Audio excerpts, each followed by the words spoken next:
सबसे पहले आपको बताएं, अमरीकी इंतखाबात में डोनाल्ड ट्रंप ने पाला मार लिया। कामला हैरिस हार गईं।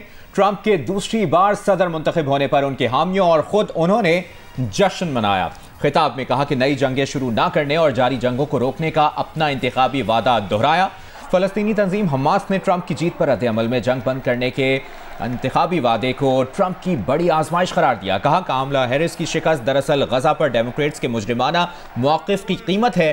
ट्रंप को चाहिए कि वो जो बाइडन की गलतियों से सबक सीखें। इस्राईली वज़ीर आज़म नेतन्याहू ने कहा है कि ट्रंप की जीत से इसराइल अमरीका इत्तेहाद बढ़ेगा। अपने खिताब में ट्रंप ने टेक्सास में कमी और तारकीन वतन को रोकने के लिए सरहदें बंद करने का ऐलान दोहराया। कहा जिसे अमरीका आना है वो कानूनी तरीके से आए। वज़ीर आज़म शहबाज शरीफ, चेयरमैन पीपल्स पार्टी बिलावल भुट्टो ज़रदारी, बानी PTI ने ट्रंप को जीत पर मुबारकबाद दी है। चीन ने कहा है कि ट्रंप की जीत से अमरीका चीन ताल्लुकात पर कोई फर्क नहीं पड़ेगा। एक दूसरे का एहतराम ही ताल्लुकात की बुनियाद होगा। सऊदी फरमारवा शाह सलमान बिन अब्दुल अजीज, वली-ए-अहद शहजादा मोहम्मद बिन सलमान ने भी डोनाल्ड ट्रंप को मुबारकबाद दी है।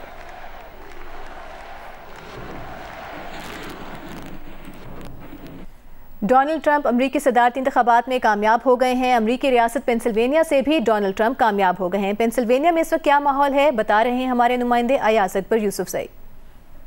जी बिल्कुल, अमरीकी रियासत पेंसिल्वेनिया के हवाले से अगर आपको मैं बताता जाऊँ तो ये बड़ी इम्पोर्टेंट स्टेट थी और इस स्टेट को जो है वो ट्रंप यानी रिपब्लिकन जीतने में कामयाब हो गई है और 50 कुछ जो है इस मार्जिन से ट्रंप जो है ये पेंसिल्वेनिया को जीतने में कामयाब हुई और कामला हैरिस जो है वो 48 कुछ पर जो है उनकी पोजीशन नहीं। कल हम पूरा दिन जो है वो ग्रीन पार्टी का जिक्र करते रहे और ग्रीन पार्टी ने भी जो है वो कामला हैरिस के वोट तोड़े हैं। इस वक्त सूरत हाल ये है कि जिंदगी बिल्कुल नॉर्मल है, अपने कारोबार जिंदगी पर लोग रवां दवा है, किसी किस्म का कुछ जश्न हमने नहीं देखा, किसी जगह पर हमने कोई रैली नहीं देखी।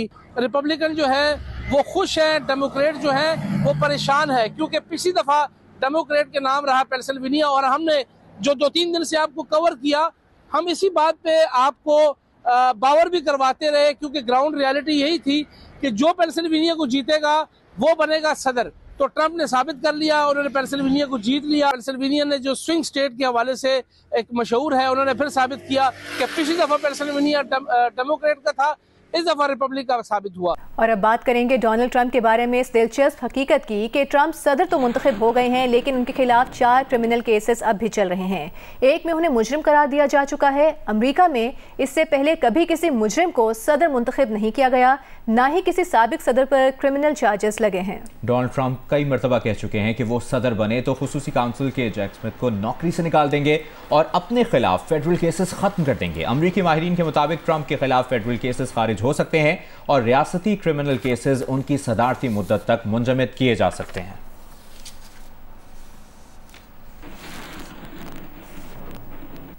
ब्रेक के बाद आपको बताएं, वज़ीर दिफा ख्वाजा आसिफ ने कहा है कि अमेरिका के साथ जहां दो तरफा ताल्लुकात की बात होगी साथ चलेंगे, लेकिन जहां जरूरत हुई भरपूर इख्तलाफ किया जाएगा। खुसूसन गजा, लबनान और इराक में जंगबंदी जरूरी है, इस मामले पर कोई बात नहीं हो सकती। अमरीकी इलेक्शन पर जियो न्यूज़ की खुसूसी ट्रांसमिशन में बात करते हुए ख्वाजा आसिफ ने कहा कि नस्लकुशी बंद होनी चाहिए और नई अमरीकी हुकूमत को जंगबंदी के लिए इकदाम करने होंगे। जंगबंदी अक़वाम मुत्तहिदा समेत किसी भी फोरम पर हो, खैर मकदम करेंगे।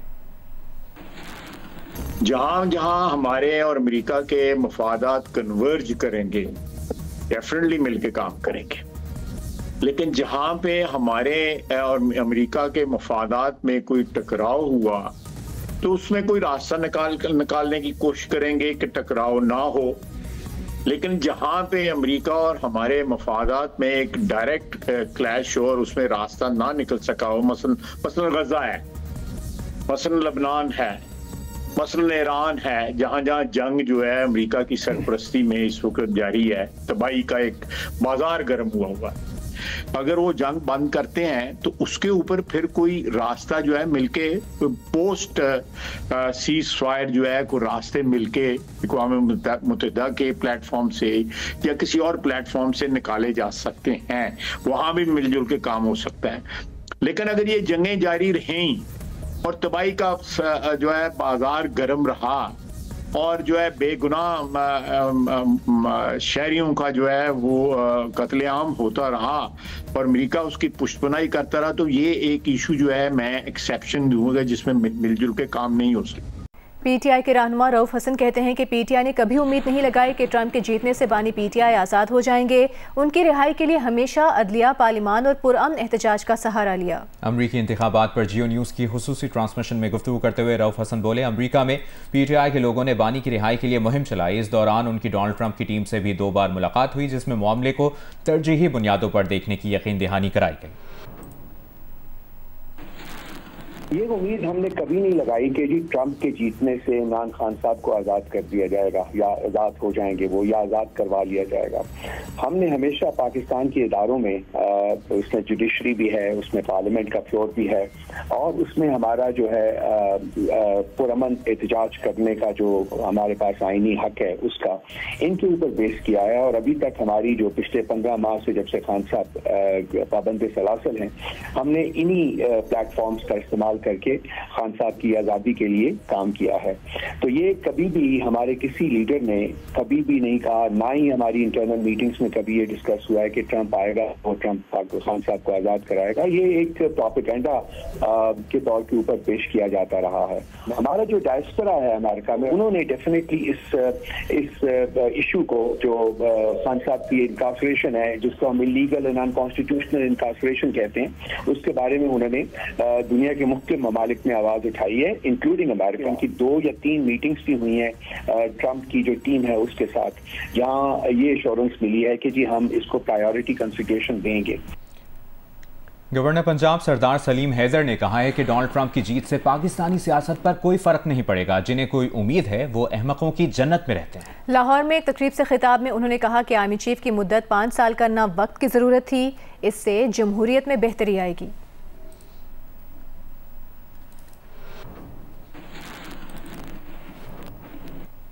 वज़ीर आला खैबर पख्तूनख्वा अली अमीन गंडापुर ने कहा है कि इस बार बानी पीटीआई की कॉल पर पीटीआई के कारकुन सरों पर कफन बांध कर निकलेंगे। पेशावर यूनिवर्सिटी में तकरीब से खिताब करते हुए उनका कहना था कि 9 नवंबर को सवाबी के जलसे में अहम करारदाद पेश की जाएगी। गवर्नर KP फैसल करीम कुंडी से मुलाकात को गैर अहम करार दिया और कहा कि कोई एजेंडा नहीं, वो महज गैर रस्मी मुलाकात थी।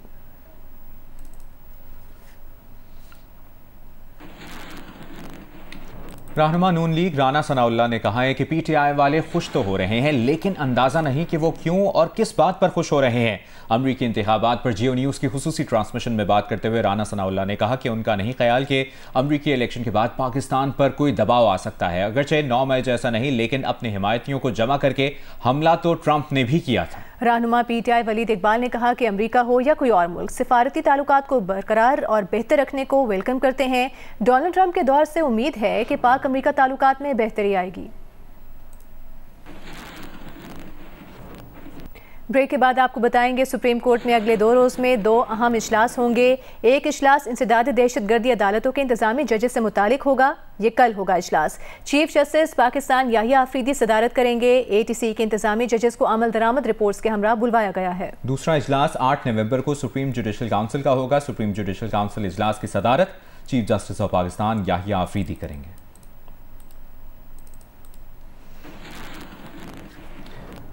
कराची के सिवा बाकी मुल्क के लिए बिजली सस्ती कर दी गई। नेपरा ने बिजली ₹1.28 फी यूनिट सस्ती कर दी। नोटिफिकेशन जारी कर दिया गया है। बिजली की कीमत में कमी सितंबर 2024 की एडजस्टमेंट में की गई है। रिलीफ नवंबर के बिजली के बिल्स में मिलेगा। नोटिफिकेशन के मुताबिक कमी का इतलाक के इलेक्ट्रिक सारिफीन पर नहीं होगा। माहाना 300 यूनिट तक बिजली इस्तेमाल करने वाले घरेलू सारिफीन पर भी इसका इतलाक नहीं होगा।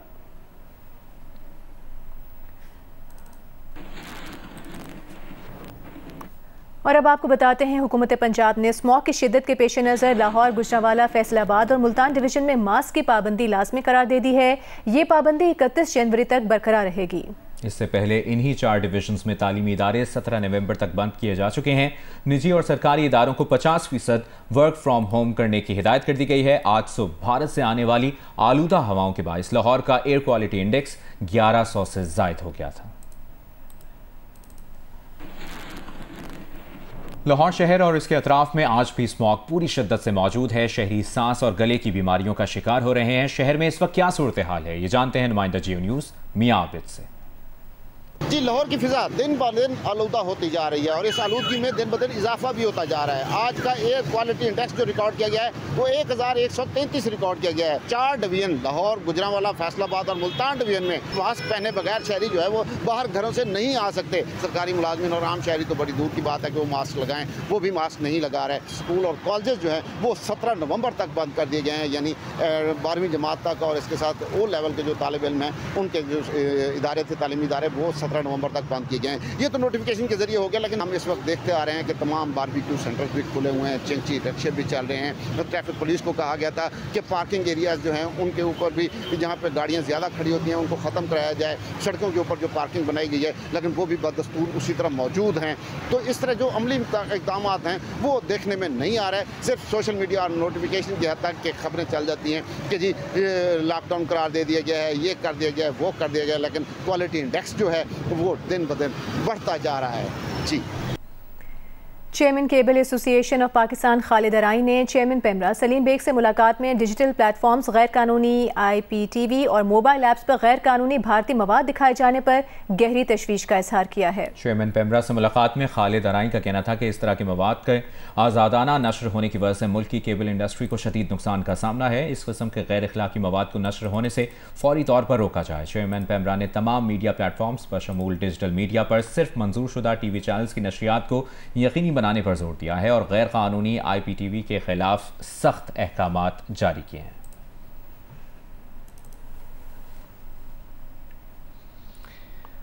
कराची में 8वां अदबी मेला 10 नवंबर से शुरू होगा। फेस्टिवल डायरेक्टर अमीना सैयद के मुताबिक मेले में किताबों की रोनुमाई, थिएटर, सकाफती मौसीकी और मुख्तलिफ अदबी सेशंस रखे गए हैं। आवाम का दाखिला मुफ्त होगा। इस साल अंग्रेजी, सिंधी और उर्दू राइटर्स को अवार्ड भी दिए जाएंगे। मुल्की माशी मामलात पर एक सेशन के मेहमान बांग्लादेश के प्रोफेसर उमैर अजीज सैयद और मिफ्ता इस्माइल होंगे। अदबी मेले का इख्तिताम अनवर मकसूद के प्रोग्राम से होगा।